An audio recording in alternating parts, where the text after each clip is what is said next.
Hey everybody, welcome to the No Shill Zone. I'm here with Ben Cowen. How you doing, Ben?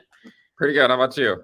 Good, man. Good as well. Ready to get back into it. I know people are waiting for the data, the facts, the no BS kind of stuff. So let's bring it, man. Show me or tell me something today that's catching your eye.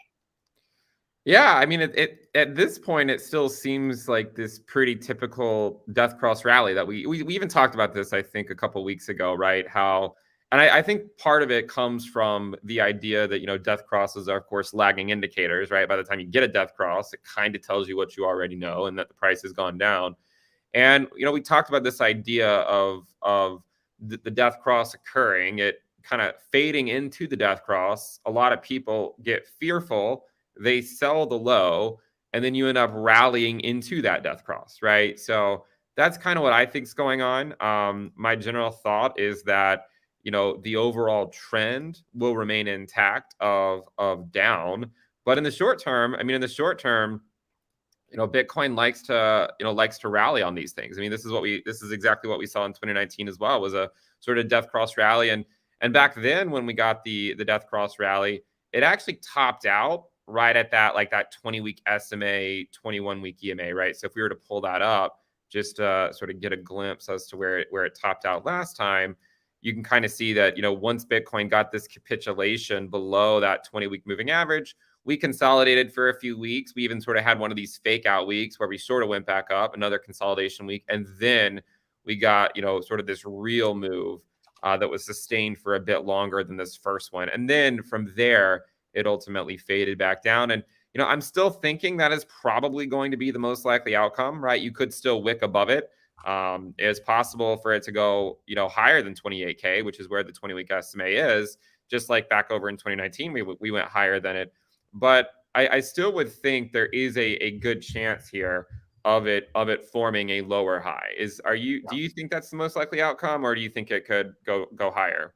Yeah, so I'm kind of in that camp, and what I love is that you use different metrics than I do, and I think what's so cool is that the metrics oftentimes align, and when they align, I actually find myself finding that the probability of it playing out is higher than if our numbers don't align, right? So for instance, just a couple little tidbits, and I think this is fascinating because it shows you how price action, you can actually watch price action, and you can actually gauge the market.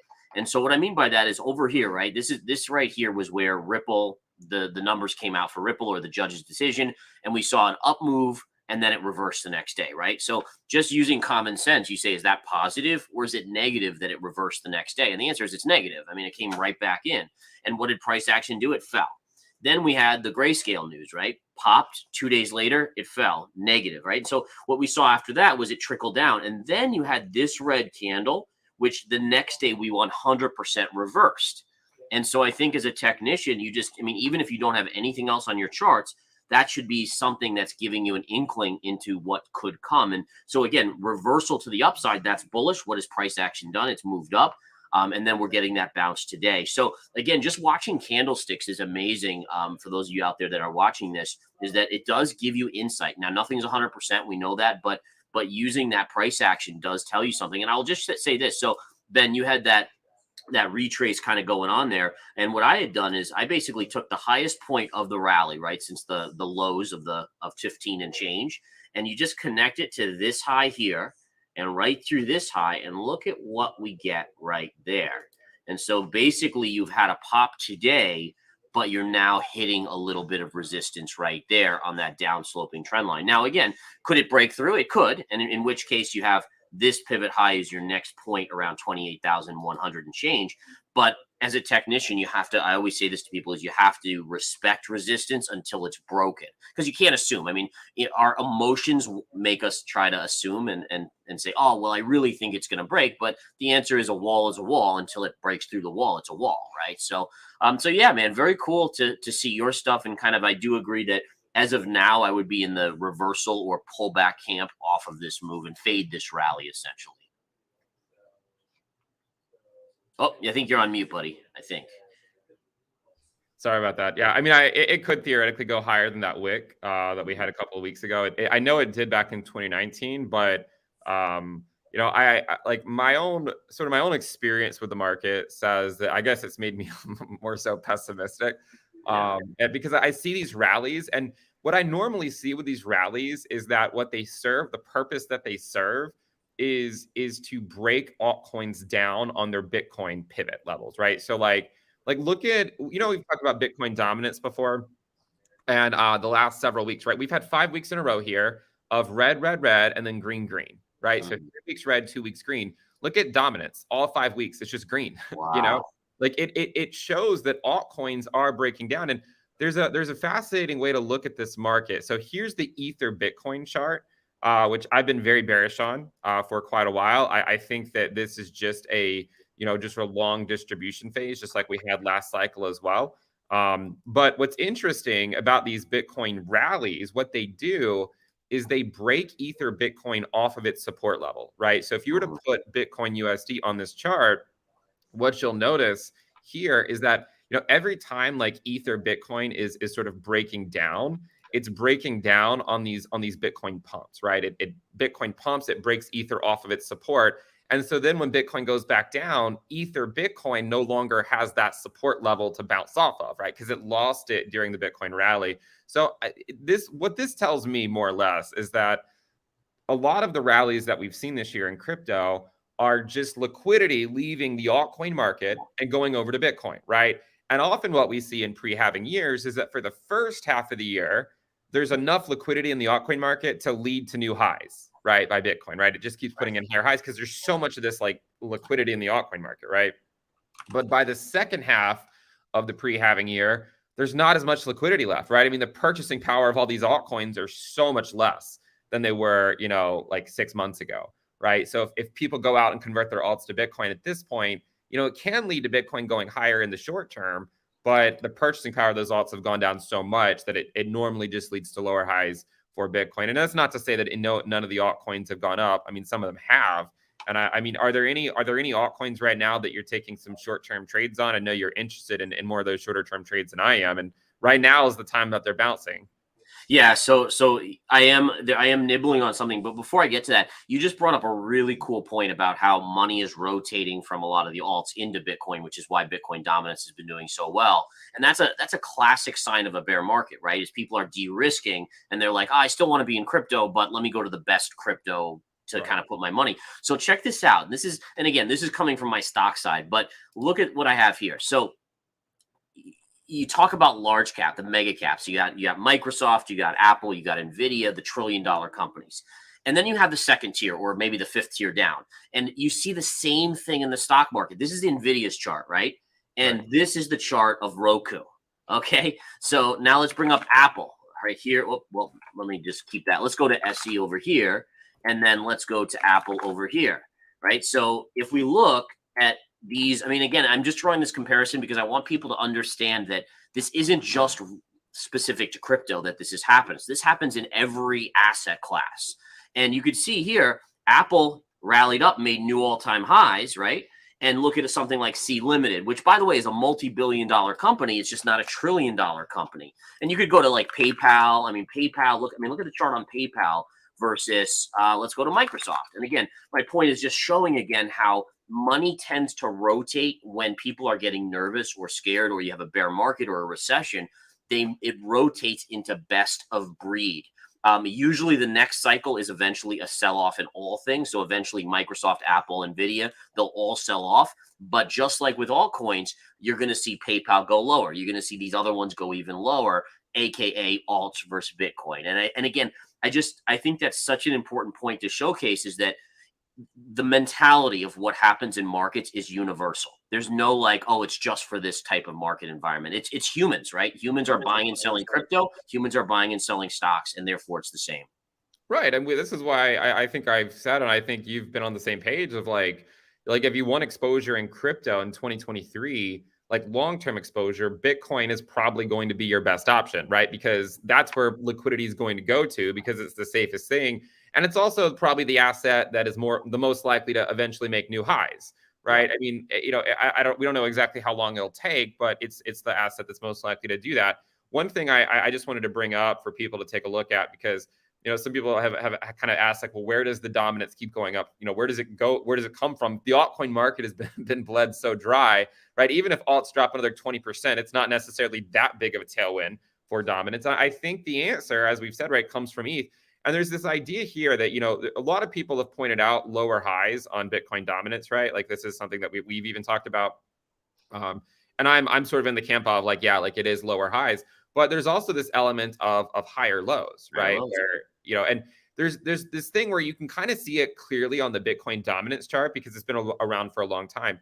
But I'm sort of wanting to put forward this idea of what if the Ether dominance chart is the same thing and it's just too early to make that call, right? Like look at the Ether dominance chart. It just simply looks like lower highs. And potentially these are sort of the initial higher lows. So I'm curious if, we do see this Ether dominance go down a lot and potentially bottom out, not go all the way back down to like 7% where it was back in 2020, but maybe it goes to 10, 12% or something. And it ends up just sort of following what Bitcoin dominance is doing, right? Where it's putting in lower highs, but it's also putting in higher lows. And eventually we'll figure out which way these are going to break. Yeah, I think that's a great point. And again, that's a classic what's called a wedge pattern. And wedge patterns are consolidation. It chops between those two lines. And as they converge, right? So you have this triangle, as they converge, price eventually gets squeezed out one way or the other. So again, these two lines that you're showing are very far apart. So it could technically still stay in that range for quite a long time. But the ultimate essence of it is eventually you would expect it to break one way or the other. It's just a matter of how long it could take. So, and then just jumping back here, I saw someone asking about Chewy. So if you were to put up Chewy, and I'll put up that chart here, I mean, basically look at this chart here. I would equate Chewy to like Pepe or like, and by the way, it's a valid company and they actually I think are profitable and it's a great company, but in the scheme, like it doesn't, as a trader, I'm not focused in on like, well, what's a good chart, like, or what's a good company. It's more of what's the chart doing and how is it reacting in this environment, and that tells you everything you need to know. Too many people, and I think this happens in crypto too, Ben, is like people fall in love with something and they fall in love with it to the point like, oh, well, I really like Polkadot or I really like Doge because Elon Musk has touted it before. And the answer is that doesn't matter, right? It's all about ultimately what that chart's telling you and what the data is telling you, which is how it's going to play out. And the sooner we become kind of agnostic when it comes to investing, the better we see things, right? So imagine if you're someone who falls in love with charts or stocks, I should say, you're someone wearing goggles, right? And it's a little blurry and you really want to, beer goggles, whatever you want to make it out to be. And then you take them off and it's like, wow, now I don't care. I'm not going to fall in love with anything. I'm just looking at the data, which is what the No Shill Zone brings you guys. And this is what the data says. And therefore I can extrapolate X, Y, and Z.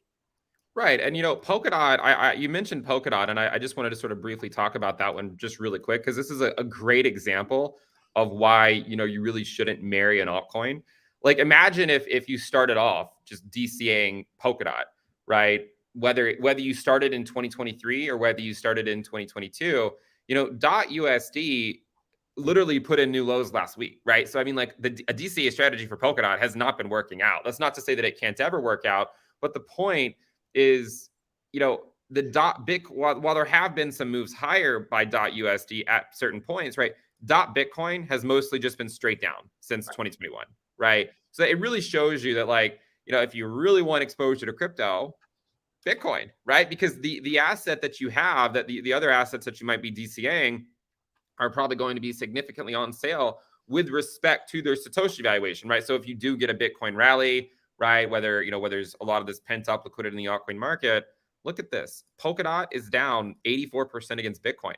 We also know Bitcoin's down more than 50% from its highs, and you have these altcoins that are down, against Bitcoin 80 to 85%. So yeah, I think what you said there with that, with these stocks is like, you should not get overly attached to these things because they can go down a long time.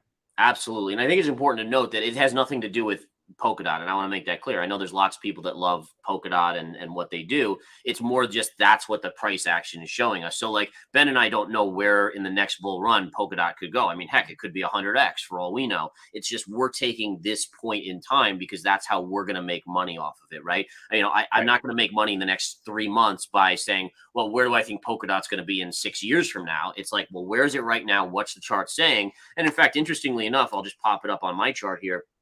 If you look, Polkadot's actually up a little bit today, but look at what it's dealing with. So you have a pivot low here, and it broke below, and it's now retesting what I call the scene of the crime. Now, is there a chance it could get above it? Yeah, I mean, if it gets above and establishes itself, that would be a positive technical signal. But again, just like a wall, you have to get through the wall first. You have to break down the door first.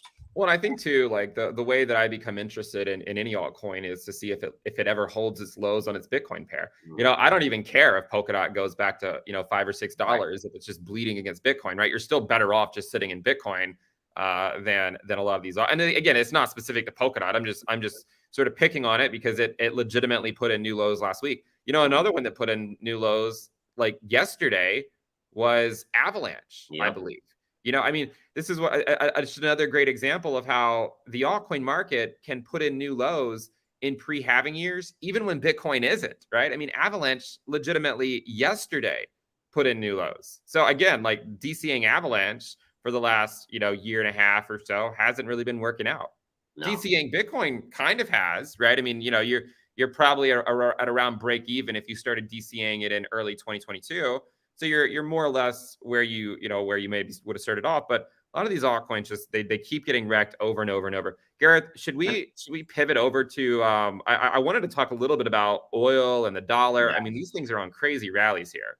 They are absolutely. So let's take a look at oil, because oil is a monster again today. It's moving up, and I will go on record and for those of you that are members of In the Money Stocks, where I give out my trade signals, I am short oil via buying the SCO. Now, again, it's a starter position. So essentially, I'm starting to nibble on the short side based on how extended the chart is getting on oil. I also am gauging the sentiment, and really, it's hard to find a bear on oil right now, which is usually when I start getting a little bearish. But again, one of the things to look at here, you got to look at the levels, right? So first and foremost, we have this level coming into play right here, these two little pivot tops. And then there's some other upsloping trend lines here that, again, start to get me intrigued.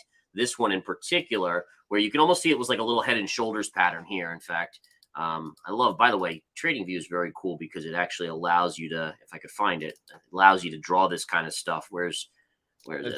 It was on that last one, I think. Sorry, there we go. So you basically have a shoulder here, head, shoulder there, and then down and so forth. So essentially, and again, I think I did it wrong, but the point is there's your head and shoulder, and you're essentially coming back to that neckline. The neckline is the connector here between the kind of what I call the armpits of the head and shoulder. And that's right up here around 92, 93, 94. So with those two levels converging, for me at least, that's technical resistance. And I'm more looking at the extended move. So oil's very extended short term, way too many bulls, and it's coming into multi-factor resistance. So it gets me, not to again, DCAing on the short side is just nibbling a little here, up $1, nibble again, and starting to look for some sort of pullback. Now, again, understand that I have no idea where oil is in 6 months from now. This is more of a shorter term swing trade expectation of a pullback. But Ben, what are you seeing on this, buddy? Tell me a little bit about it. Well, I think we were pretty quick to identify this move off the lows, actually, because we were talking about how there weren't really any major headlines, but oil was really starting to make a move, and it kind of felt a little different than some of these other moves that it was getting back over here. And you can see that this rally has had legs. Yeah. If I were to look at these resistance levels that you drew out, I mean, you can see that once it sort of hit this level here, we got a temporary pullback, a couple of week pullback, right? More or less back to that 21-week EMA. We are coming up into these levels up here. Sort of the next level to look at, maybe about, maybe just around the current levels or slightly higher. But yeah, I mean, I think we've also sort of noted that on a more macro scale, oil loves rallying into a recession, right? I mean, that's what it normally does. And you could almost argue that it sort of brings the recession risk forward, right? Almost, because it makes the consumer give up. They've depleted their savings, and then they just no longer can really afford all the same things that they previously did. So, oil, while it rallying, it kind of says that, to me, what it says is that we're not in a recession now, right? We're not, because, I mean, if we were, you would expect oil demand to just be tanking, right? Right. But it could lead to one. And I mean, sort of in conjunction with inverted yield curves and all this other stuff, it wouldn't be the most surprising outcome. So that's sort of my views on oil. And what's fascinating about oil right now is that it's creating a situation where the higher it goes, it makes it harder for the Federal Reserve to justify stopping, right? Because you're starting, Right. I mean, just the CPI, PPI numbers we just got and other data, it's showing that inflation is upticking mainly because of energy prices here. And again, it's a tax, right? Energy, when you go to the gas station and it's $4 a gallon or five or whatever it is, that's a tax on the average person that drives. So yeah, I mean, there's no doubt about it that it brings that likelihood of recession even firmer into view because of that. What are your views on the dollar? Because the dollar, I believe if you count them up, we're now at 9 straight green weeks. And I have been very bullish on the dollar because I also think the dollar rallies into a recession. And one of the reasons I think that is because I think that when the dollar rallies, that's going to basically suck liquidity out of the market, right? And that sucking liquidity out of the market will eventually make its way over to the equity markets. I don't think it's done that yet, but I think eventually it will. I think it hits crypto first, and it has been. But I mean, this is like a very just slow and systematic rise. Well, maybe not slow, right? But just a very continuous rise by the dollar. Do you think it gets any short-term pullback soon, or are you more in the camp of just keep on rising? Yeah, so I am in that camp about expecting a little bit of a pullback or a little retrace here. And again, number one, we have this kind of little bit of a channel, right? So you're coming closer to this high pivot right here, which also mirrors this high little pivot. So again, there will be some resistance up here. And again, anytime you have nine straight, I think you said 9 straight weeks of upside, there's just a tendency where something gets tired. I mean, if you run 9 marathons in a row or 9 miles in a row, you tend to get tired. So again, doesn't necessarily tell us where it is in 6 months from now, but as it gets into this line here around 106, 105.85 on the Dixie, you would probably begin to look for a pullback. Now, if you don't mind, I'd like to pivot over to gold here because this Sure. is where, for me, like if you look at the price action on gold over that period, it's amazingly strong considering. So usually we know that the dollar is an inverse player to gold. And what you're seeing here on gold is that it's holding up amazingly well over that same situation or that same period. In fact, just looking at the last couple of days, gold's been going higher. But I would just point out this trend line right here. Huge trend line. We haven't broken it yet. It's around 1935 or so. But if you get a break above here, I think you go back very, very quickly to this 2075, 2080 level. And the catalyst for that would be imagine how well gold is performing in this environment. Now, with the dollar going up, now imagine a pullback in the dollar. What does gold then do? So if gold can go up or sideways in a very strong dollar environment, what happens when the dollar does pull back? Gold should rip higher in that scenario. So I'm really I'm loving the price action on gold here. Yeah, and I mean, with gold, I sort of think that once we get really into a recession, right, and QE starts to begin to return, I think that is where you really could start to see those major breakouts by Yep. gold. In the short term, I've said like it could pull back as deep as the 1850s or 1860s, but yeah, I mean, I still am in the camp of gold will likely push quite a bit higher. Now, maybe for the last few minutes of the video, should we talk at all about any of the macro stuff going on right now? Because it sort of seems like there is some softening up in some areas Mhm.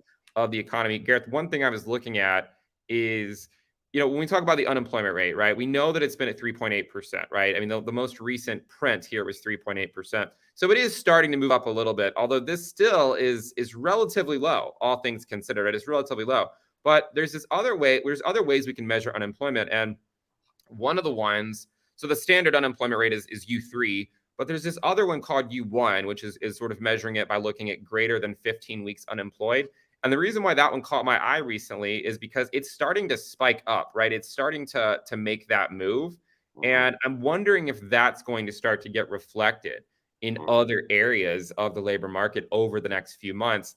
And again, guys, I mean, if you look at this chart, it's once this stuff starts to really spike, that's where you get into a potential recession. I've been of the camp for a long time that the recession risk will finally materialize late this year or early next year. Yep. And I could see we've seen a lot of people sort of pivot their calls over to no landing or soft landing, but I'm still somewhat concerned here Yeah. that as the Fed continues to tighten and going off what we were just talking about with oil rallying the Fed's going to have to keep, I mean, whether they raise or not, or whether they raise again or not, I don't know. But even just staying at 5.5% for, for long enough could be somewhat detrimental. Gareth, do you see signs of weakening in the economy? I mean, real GDP is still doing pretty well, but I almost wonder if that's the peak of the no landing scenario. Yeah, I'm more in that it's a peak of the no landing scenario, and that we will unfortunately have a recession by 2024. Now, again, whether it's first half or second half, it's tough to know. But I think, again, just a couple of you guys are mentioning the housing market, right? The housing market is literally stationary because, again, we've talked about this in the past. Is anyone with a 3% mortgage isn't selling because they'd have to flip it into a 7 or 8% mortgage on a new home. And then new people can't afford it, especially with rates and the mortgage rates where they are. And so think about the chain reaction there. And I don't think this is talked about by mainstream media enough, but you have how many jobs are reliant, whether it's brokers, real estate brokers, or people that are doing work on homes, or all these different, there's a chain of command essentially that is in that housing market that are now finding themselves with very little work. And like you said, the last unemployment little uptick, it wasn't that people kind of got laid off. It was more that people had run out of savings from COVID and they're having to come back into the workforce and look for work, which is another signal. It's a very preliminary signal, but these things are occurring. So again, for me, it's saying, okay, when does it occur? That's the tough thing. It's always, the timing is always the trickiest thing. But the Fed now is in a tricky position where the higher oil goes and energy goes, they're not going to be able to react when we do hit a recession unless oil really comes down and brings inflation down as well. And so it's kind of a weird scenario where things could get really ugly in 2024 very quickly. One potential scenario, and I think this might become a real risk soon, is with this rise in oil, it will of course have an effect on CPI, but it might also, we're going to start to see some of the lag effect of rent inflation. That's finally going to start to have a decent impact on CPI and can lead to CPI going down. But I do wonder if looking at energy might keep the Fed hawkish longer than they really need to be, right? And that's where they run the risk of potentially doing something. Yeah, overshooting, right? That's where they run their. I mean, normally when a recession occurs, it's because the Fed remains hawkish for too long, right? Like it's their monetary policy is not accommodative enough, and they break something and then we go down. But yeah, we've seen some really interesting. I don't know if you were watching last night, Gareth, but there was some interesting price movements over in the yields. Yes. And I mean, like I'm not an expert at all that stuff. I know some people are saying it was a glitch. Other people are saying it's not a glitch and it's caused by Fed intervention. Yeah. I don't really know, but I do know that things are starting to get a little funny over in that side of the market. Yeah, no, they definitely are. I did see that, and the same kind of thing is like, to me, I took it as, it was right at the open when things were opening at 6 p.m. Eastern time, so it kind of probably was something like that, but you just never know, right? And if anything, it doesn't help the situation, right? Whether when you have people that are questioning, did the Fed have to intervene there? Just that questioning alone plays a role in kind of the psychology of the markets and kind of the feeling of like, man, this is getting a little scary over here. So, and by the way, just like to point this out is the VIX, which again is the fear index. It continues to be unbelievably low. It's bounced since last week a little bit, but if we go here, historically, when the VIX gets down here, it means that no one expects anything. And that's usually when something surprising happens, or at least it tends to be. And we can see it going back. Look at how low it is over here in the 12, 13, 14 range. So just be aware of that for sure. Yeah, well, I mean, we've been going for about 30 minutes. I know we like to keep it at around 30 minutes, but I do think that it's important we continue talking about this stuff because, really, this is my first business cycle. I know this is not your first business cycle, Gareth, but I feel like I'm just trying to learn as much as I can as I go through it and not to fall for the same mistakes that, maybe people have fallen for in the past. But yeah, guys, if you're not subscribed to Gareth Soloway, make sure you subscribe. Gareth's links to his social stuff all in the description below. He's got his website too, In the Money Stocks. You can find all that in the information in the description below. Make sure you guys check that out. And we're just going to keep doing what we're doing here, providing as much data-based opinions as we can. And we'll take it one step at a time. Yeah, it's the same thing, guys. You know, Ben is amazing at what he does. I follow him. I love his Twitter posts, and his service is just amazing with his charts and everything. So make sure to follow him. Everything below on my social, on my social where this is playing, you can find his stuff. So make sure to follow him, and we will be back again next Monday, guys. Thank you. It means the world to us. You guys are tuning in and so supportive, and we love the kind words. So keep it coming, and we will make sure to keep our data coming to you guys. Have a good one.